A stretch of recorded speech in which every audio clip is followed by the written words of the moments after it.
J'ai posé le fondement comme un sage architecte, mais que chacun prenne garde à la manière dont il bâtit dessus. 1 Corinthiens 3, 10, 11. Poser le fondement implique que nous ayons vu Christ par une révélation du Saint-Esprit, afin d'apporter la connaissance vivante de lui-même.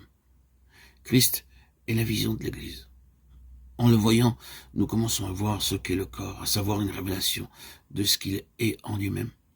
Christ est la révélation de l'homme céleste parfait.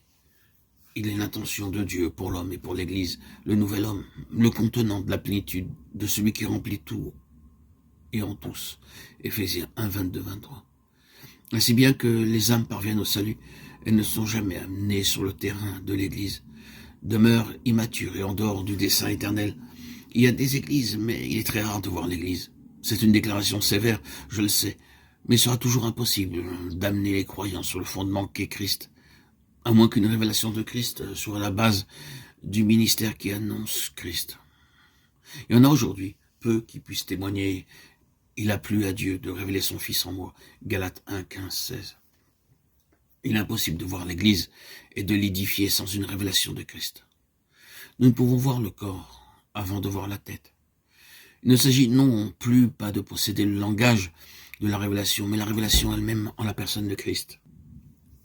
Le besoin de Dieu, comme celui de son peuple, est d'avoir un vase dans lequel cette révélation est expérimentée, car Dieu ne saurait parler par aucun autre moyen.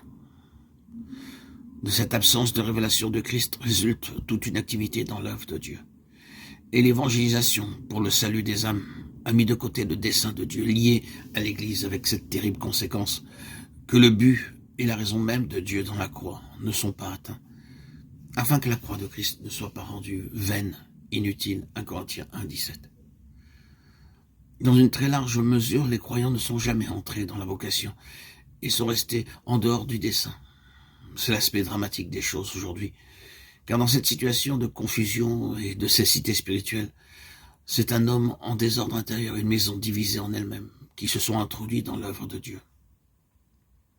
Cependant, et en dépit d'une telle situation, Dieu travaille à réaliser son plan et finalement, il obtiendra ce que son cœur désire. Il me montra la ville sainte. Son éclat était semblable à celui d'une pierre très précieuse, d'une pierre de jaspe transparente comme du cristal. Apocalypse 21, 10, 11. Les jours sont mauvais, nous nous acheminons à grands pas vers la venue de l'homme impie et du jour de l'enlèvement, avec la perspective de la venue du royaume. Aussi avons-nous à travailler à cette œuvre de restauration spirituelle et au parachèvement du reste.